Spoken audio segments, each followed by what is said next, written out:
이제 38문입니다. 성도는 부활할 때 그리스도에게서 무슨 유익을 받습니까? 라고 그랬죠.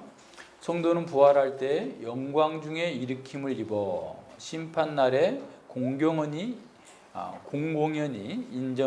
인정받고 죄 없다 함을 얻고 완전히 복되게 되어 영원토록 하나님으로 말미암아 흡족하게 즐거워할 것입니다. 그랬어요.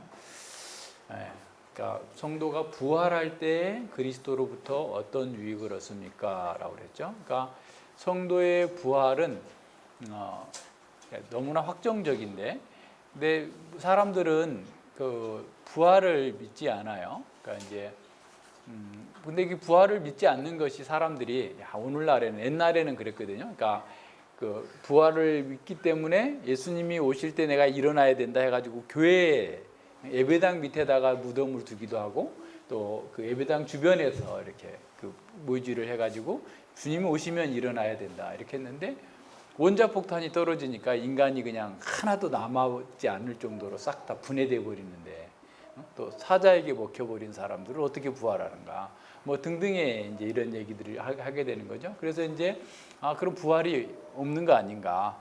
부활은 사람들이 만들어낸 거야. 제자들이 너무나 선생님을 사모한 나머지 그 선생님이 마치 있는 것처럼 느껴가지고, 그래서 그냥 어떻게 보면 마음의 어떤 갱신, 그러니까 심각한 침울함과 우울증에 있던 사람이 어떤 계기를 통해서 어떤 취업되는 것처럼 부활은 아마 그런 걸 거야 라고 하면서 사람들을 속이는 사람들이 이미 초대교회부터 있었어요. 그러니까 지금은 사람들이 다 똑똑하고 잘났기 때문에 부활을 안 믿는 게 아니라, 부활을 안 믿는 사람들은 초대교회 때부터 있었어요. 그래서 이제 특별히 고린도 교회에서도 부활을 안 믿는 사람들이 있었어요. 그래서 이제 먼저는 우리가 부활에 대해서 먼저 공부할게요. 그래서 이제 고린도전서 15장을 한번 보세요.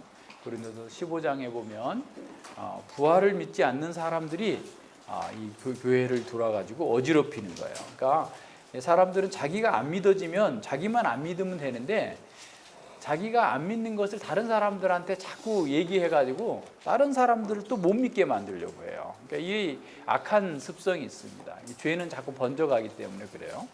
그래서 보면 12절에 보세요. 고린도전서 15장 12절에 보면 그리스도께서 죽은 자 가운데서 다시 살아나셨다 전파되었거늘 너희 중에서 어떤 이들은 어찌하여 죽은 자 가운데서 부활이 없다 하느냐 그랬어요.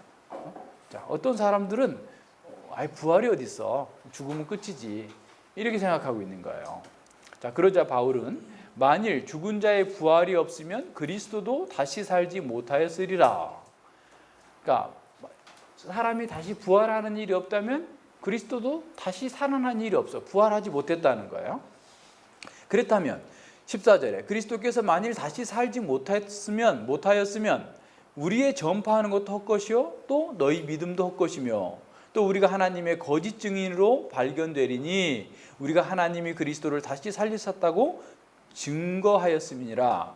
만일 죽은 자가 다시 사는 것이 없으면 하나님이 그리스도를 다시 살리시지 아니하였으리라 그랬어요.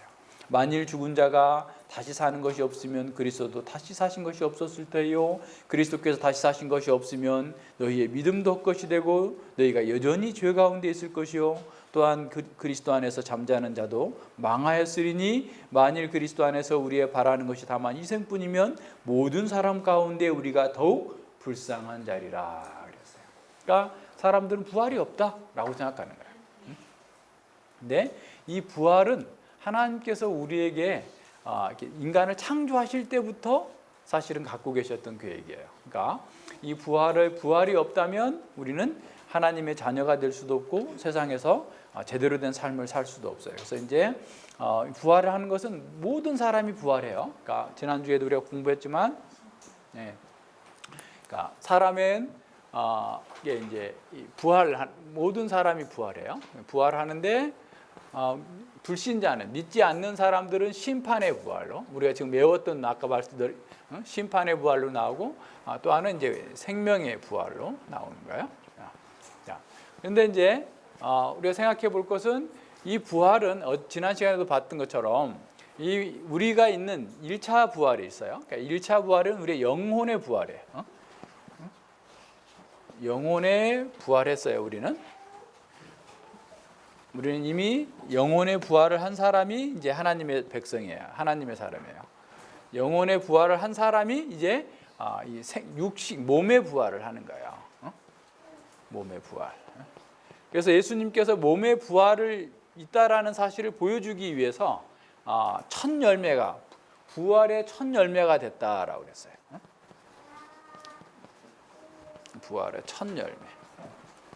그러니까 모든 사람이 부활한다라는 것을 예수님께서 보여주시는 거예요. 그게 부활의 첫 번째 열매다라고 했어요. 그래서 이제 영혼의 부활은 우리가 거듭남이라고 그랬죠. 그러니까 하나님의 생명이 우리 가운데 들어오는 거예요. 그래서 거듭남이 있는 사람에게 이제 생명의 부활, 몸의 부활이 있을까요? 모든 사람은 이제 심판에 믿지 않는 사람들은 심판의 부활이 나오는데 이 심판의 부활에서 세세토록, 그죠? 세세토록 영원토록 심판을 받는 고통을 당하는 고통과 어떻게 보면 고난을 당하는 부활, 죽을 수도 없는 자살도 할 수 없는 이런 상태의 부활이죠. 그러니까 이게 이제 사람들의 그 운명인 거죠. 그러니까 이제 예수님 믿는 사람은 생명의 부활로 나타나는데 그 생명은 이미 우리 속에 갖고 있어요. 우리 영혼의 부활 한 속에 우리 거듭난 생명을 갖고 있는데 이 거듭난 생명이 이 몸은 이 몸의 지금 현재의 몸, 죄로 인해 있는 죄의 몸, 죄의 몸은 이 계속해서 이 죄에 대한 죄하고 어떻게 보면 자석처럼 잘 달라붙어요. 그래서 죄가 들어오는 통로가 돼가지고 우리가 이 땅에서 계속해서 고통을 견딜 수밖에 없는 그런 상황이에요.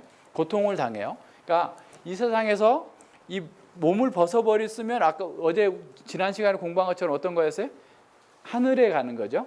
하나님 보좌에 가서 우리는 이제 중간 상태, 우리 육신의 부활 때까지 중간 상태를 기다리고 있는데 그러면은 우리는 아주 편하게 되지만 이 세상에서 이 몸을 입고 있는 사람은 어느 누구나 이 계속해서 죄의 유혹과 또 수많은 시험과 환난을 당할 수밖에 없는 상황인 거죠.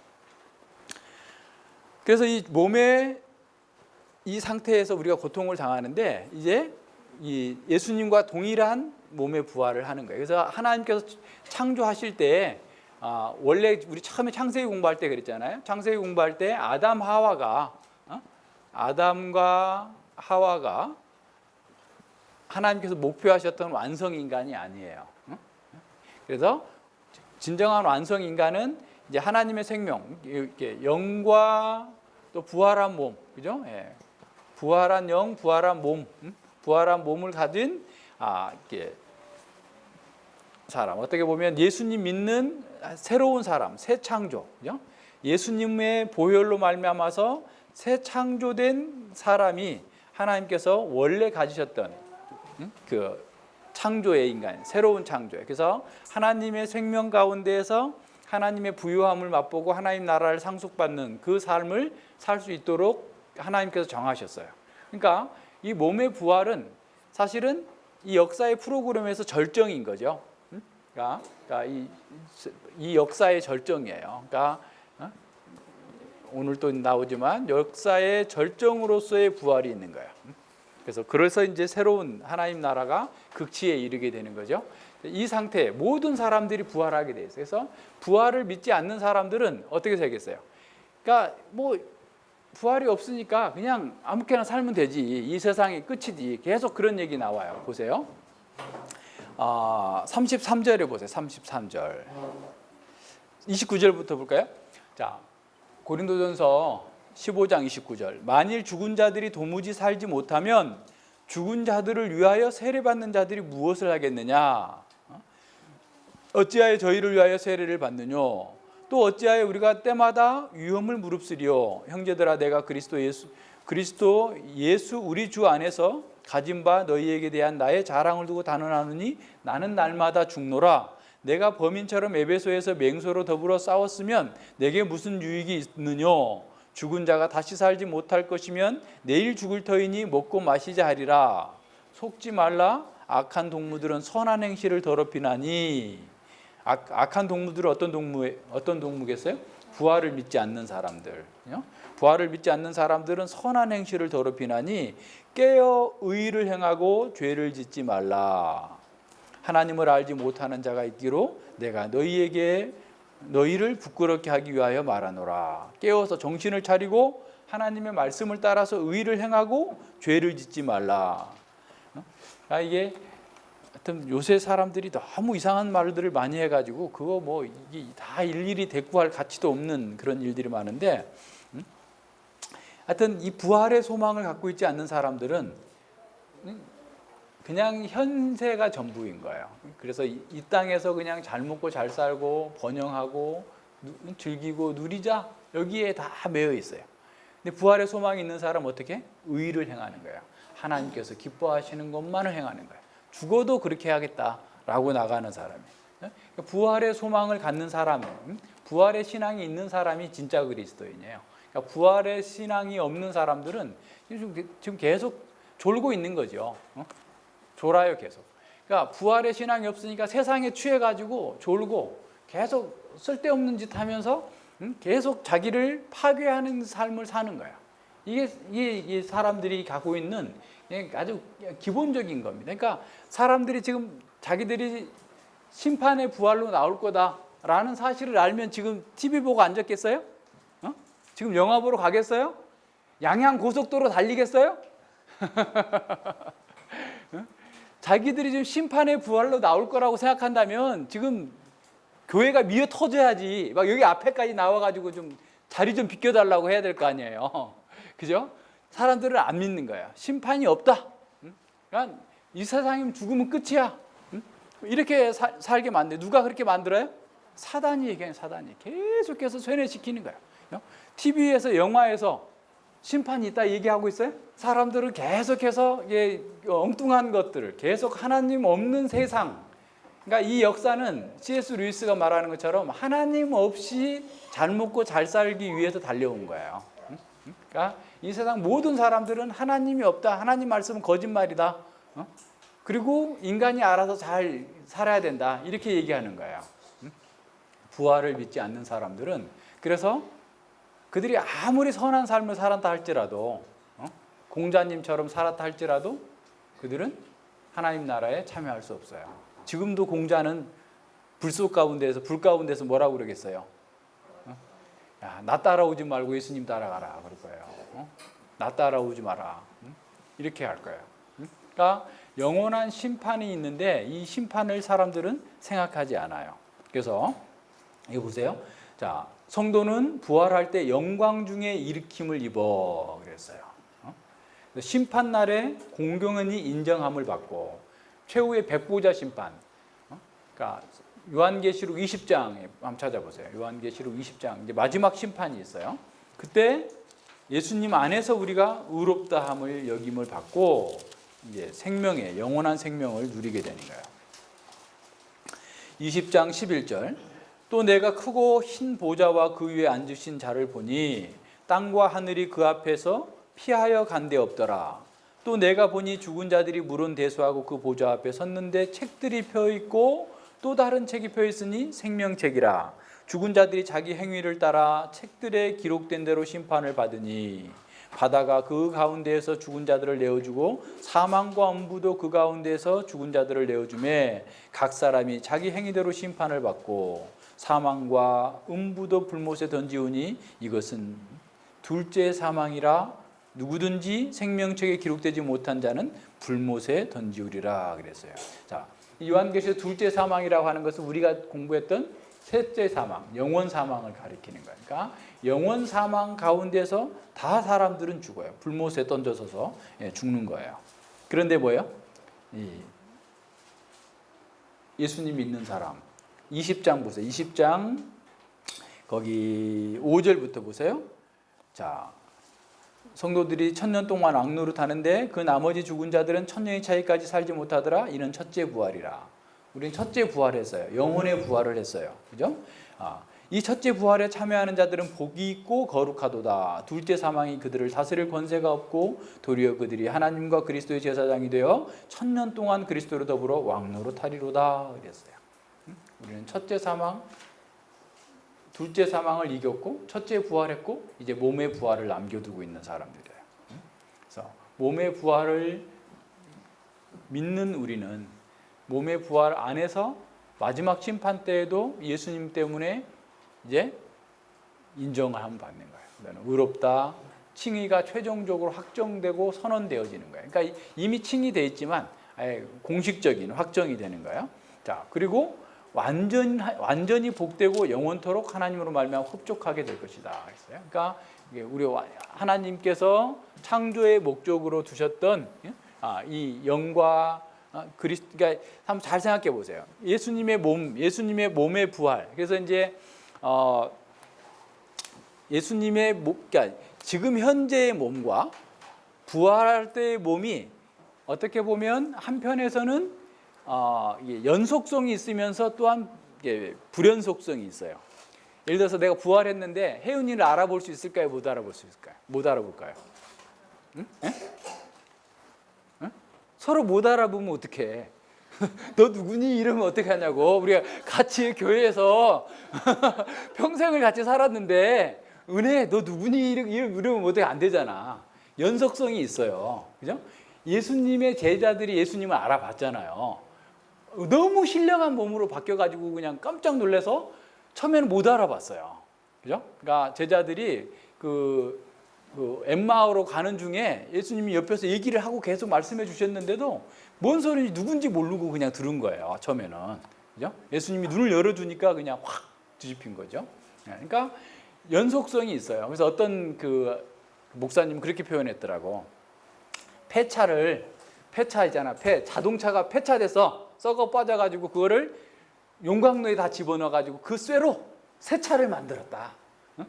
그것처럼 달라질 거다. 그러니까 우리는 썩은 것으로 씹고 썩지 아니할 몸으로 산다고 그랬잖아요. 그러니까 신령한 몸으로 사는데 그것을 어떻게 우리 세상에 유비가 없어요, 사실은. 그죠? 그러니까 우리가 예수님의 부활을 견주어서 생각해 보자면 우리가 지금 마치 썩어 빠져 있는 그런 몸을 입고 있는데 정말 새로운 몸을 입는 거예요. 그러나 그 연속성이 있으면서 또한 강하고 온전하고 죄에 물들지 않고 죄 지을 수도 없고 아프지도 않고 늙지도 않고 가장 어떻게 보면 우리의 영혼에 원하는 대로 하나님을 찬양하고 하나님을 기쁘시게 하고 하나님께서 원하는 삶을 살 수 있는 완전한 몸으로서 사는 거예요. 그러니까 신령한 몸이라는 것은 우리의 영혼이 원하는 대로 다 움직여줄 수 있는 그런 몸인 거죠. 악보 하나 보고도 이게 제대로 부르질 못해가지고 안 올라가잖아, 우리는.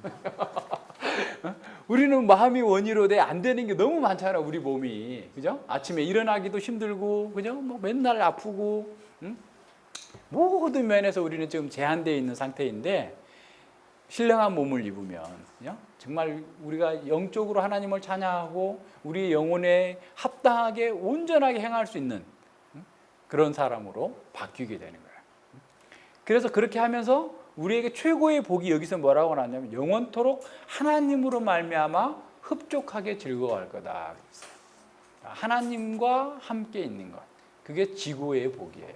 지금은 어떻게 보면 영적으로는 하나님과 함께 있지만 우리가 하늘에 있는 거나 마찬가지지만 우리의 몸은 지금 여기에 있어요. 그래서 늘 이 땅에서 고난과 어려움들을 당하지만 이제 우리가 몸에 부활하게 되면 완벽하게 바뀌는 거예요. 완벽하게. 그래서 요한계시록 거기 뒤에 또 한 번 봐요. 요한계시록 21장.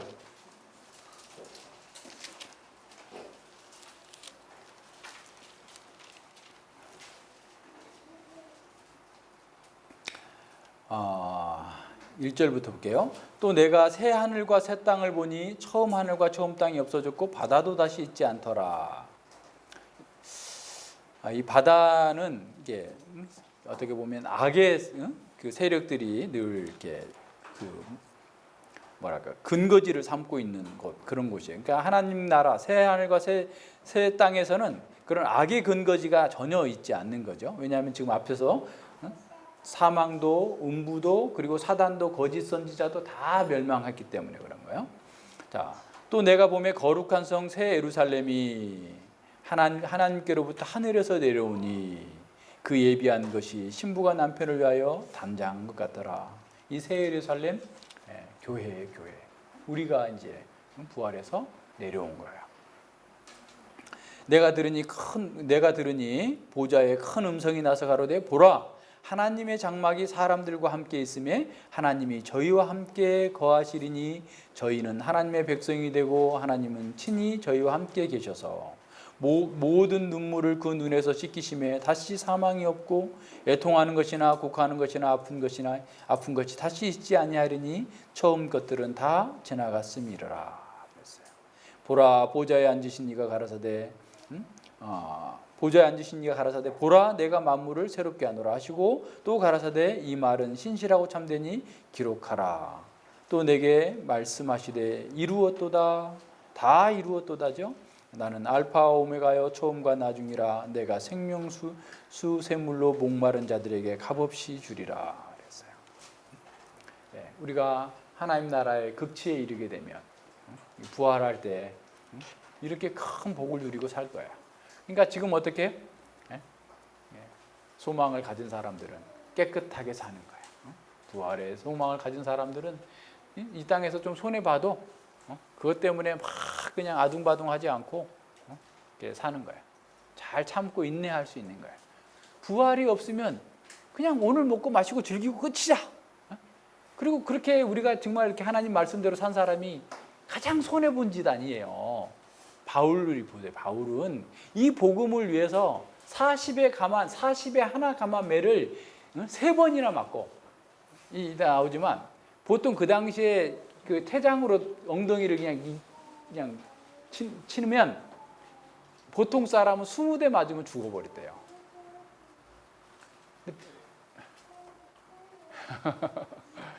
근데 바울은 그걸 3번이나 맞았어요. 돌로 쳐가지고 죽는 줄 알고 가서 장사 진역을 하려고 그랬어요. 그죠? 아까도 봤지만 에베소에서 맹수들과 더불어서 막 싸웠어요. 얼마나 큰 고통이 있어요. 계속해서 고통을 당했어요. 미친 거 아니야? 부활이 없다면 왜 그렇게 살아? 그럴 거 아니에요. 그런데 예수님이 부활하신 것처럼 우리가 부활할 거예요. 우리가 이 하나님 나라의 극치에 이르게 될 거예요. 그러니까 이걸 모르고 세상 사람들은 지금 사단에게 쏘가가지고 육신의 정욕에 쏘가가지고 계속 허접한 것에 시간을 보내고 낭비하고 자기 인생을 파멸의 길로 가고 있는 거예요. 그럴 때 어떻게 해야 돼요? 우리는 부활의 소망이 있으니까 깨끗하게 정직하게 하나님 말씀대로 고난이 있어도 힘들어도 꿋꿋하게 나가는 거예요. 그러니까 지난 시간에도 얘기했지만 우리가 1억 원을 갖고 있는데 한 끼 밥 못 먹었다고 울 필요 없잖아요. 하루 굶었다고 해서 울 필요 없잖아요. 우리는 어떻게? 잘 참고 인내하면서 하나님 말씀대로 살면 되는 거예요. 그러니까 세상에 허접한 사람들처럼 살면 안 돼요. 빌립보서 3장 21절도 한번 찾아봐요. 빌립보서 3장 21절.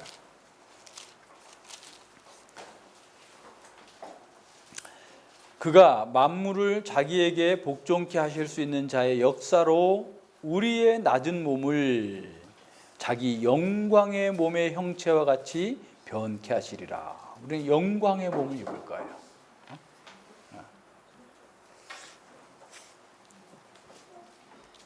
갈매기의 꿈이라는 책 읽어보셨어요? 갈매기가 남들이 하지 않는 도전을 막 하는 거야. 아주 그냥 최고의 그 속도로 이렇게 그 비행하는 것을 도전하는 거잖아요. 근데 예수님과 같은 부활체를 입으면 우리는 그럴 필요도 없어요. 순간 이동할 게 순간 이동. 공간의 제한도 안 받을 거예요. 그래서 예수님이 그 제자들이 있는 곳에 그냥 문도 다 잠겼는데도 딱 들어와가지고 평안하냐 물어봤잖아요. 그러니까 어떤 사람은 천국에는 내연기관이 있을 거래. 그게 무슨 말이에요? 비행기도 있고 자동차도 있어요. 이동해야 되니까. 잘 몰라서 그래. 목사님인데 잘 몰라가지고. 우리 순간 이동할 거예요. 우리 몸은 신령한 몸이에요. 영광스러운 몸이에요. 그러니까 무엇으로 비교할 수 없는 그런 몸이에요. 그래서 우리가 이런 영광의 몸을 입고 하나님과 함께 있는 지고의 복을 누리는 것이 우리에게 예약되어 있어요. 확보되어 있어요. 그러니까 어떻게? 잘 참고 인내하면서 사는 거예요. 뭐 세상에서 뭐 대단하게 뭐 별게 있어요? 그죠? 대단한 것이 있다고 생각하는 사람은 아직도 너무 철없는 생각을 하고 있는 거예요. 우리는 철없는 사람 없죠? 우리 가운데 철없는 사람들 있으면 맨날 뭐 돈 벌어서 뭐 해야겠다 맨날 이런 생각만 하고 있는 거죠. 돈 벌어서 그렇게 하고 있는 사람들 보면 좋아요? 어젠가 그제 중국 사람인데 아마 조선족인지 모르겠어요. 아마 한국말을 되게 잘하던데 청주에서 무슨 대학교에서 중국어 강사래요. 근데 그분이 그 유튜브에 이렇게 그 한국 사람들은 너무 잘 사는데 자기들만 모른대요. 그러니까 자기가 중국 사람으로서 한국에 와서 보니까 한국 사람들이 너무 잘 산다는 거야. 난방도 잘 되고 냉방도 잘 되고 지하철, 버스 뭐 이런 데 가서 오히려 막 뭐 춥고 따뜻하고 할 정도로 그렇게 잘 살고 있는데 한국 사람은 너무 불만이 많대, 불평이 많대. 근데 그 이유 중에 하나가 한국 사람들은 다 이렇게 여행을 돈 많으니까 또 여행을 많이 다닌다는 거예요. 그래서 선진국 같은 데 가서 좋은 나라 가서 보고 와가지고 그 나라하고 비교해서 한국이 못했다고 맨날 이렇게 하면서 불평한다는 거예요. 근데 자기가 볼 때는 한국은 너무 잘 산다는 거예요. 너무 풍요로운데 사람들이 그걸 모른다는 거죠. 그러면서 늘 불평한다는 거예요. 근데 한국이 그렇게 잘 살게 된 지가 얼마나 됐냐. 그 선진국들은 몇백 년 동안 사실 종교개혁 이후에 수없이 싸워서 그렇게 해온 거잖아요. 그런데 우리는 지금 이제 뭐 몇십 년밖에 안 됐는데 그 선진국하고 동일한 어떤 삶의 조건이나 사회 환경을 요구하는 것은 너무 무리인 거 아니냐 이렇게 얘기하는 거예요. 세상에서 그러니까 늘 사람들의 목표가 뭐예요? 이 세상에서 잘 먹고 잘 사는 것에 목표가 있으면 끝이 없어요. 답이 없어요. 그러니까 뭘 해야 돼요? 잘 먹고 잘 사는 게 목표가 아니라 의를 행하는 것이 목표가 돼요. 하나님의 뜻을 따라 사는 것이 우리의 목표가 될 때 우리가 진정한 만족을 누릴 수 있어요. 의에 줄이고 목마른 자가 복이 있는 거예요. 복이 있다 돈 많은 사람 그렇게 한 게 아니고 복이 있다 권력 있는 사람 복이 있다 좋은 대학 나온 사람 그렇게 한 게 아니라 복이 있도다 의에 줄이고 목마른 사람 복이 있도다 심령이 가난한 사람 복이 있도다 애통하는 사람 왜? 그 사람만이 하나님 나라의 극치에 이를 때 참여할 것이기 때문에 그런 거예요. 그러니까 쓸데없는 거 허접한 거 그런 거 가지고 그냥 하면 안 돼요. 그죠? 예. 정신을 바짝 차리고 하나님께서 우리에게 주신 그 영원한 하나님 나라를 눈을 크게 뜨고 보고 이 세상의 것들은 다 지나가는 허접한 것들이다. 광야와 같은 세상이다 라고 생각하고 잘 참고 이겨나가야 돼요. 기도하겠습니다. 하나님 아버지 감사를 드립니다. 저희들이 부활할 때에 예수 그리스도로 말미암아서 얻게 될 유익이 이렇게 크고 놀랍다는 사실을 알고 저희들이 이 세상의 것들, 허접한 것들, 그것들의 마음을 빼앗기지 않고 이 세상을 얻기 위해서 흘러 떠내려가면서 스스로 자멸하는 길로 가지 아니하고 오히려 세상을 거스려서 예수 그리스도의 복음과 하나님의 의를 따라 행하는 것으로 진정으로 이 세상 가운데에서 복음의 영광을 드러내고 하나님 나라의 그 복됨과 온 세상이 함께 다 부활해서 믿지 않는 자들은 심판의 부활로 믿는 자들은 생명의 부활로 나온다는 것을 온 세상 가운데 증거하고 나타내며 하나님의 백성들을 구원하는 복되고 놀라운 일들에 저희들이 참여할 수 있도록 은혜 베풀어 주시옵소서. 저희들이 이 세상 가운데에서 존재하는 목적이 무엇인지를 더 깊이 생각하고 이 세상의 어떤 것을 얻기 위해서가 아니라 이 세상 가운데에서 주님의 영광을 드러내기 위해서 우리의 인생의 제일 된 목적이 하나님을 영화롭게 하고 그를 영원토록 즐거워하는 것이라는 사실을 기억하면서 어려움과 고난과 모든 절망적인 상황 속에서도 하나님을 붙들고 주님의 나라와 영광을 위해서 한 발짝 한 발짝 전진해 나아갈 수 있도록 함께하여 주시옵소서. 감사드리며 예수님 이름으로 기도드립니다. 아멘.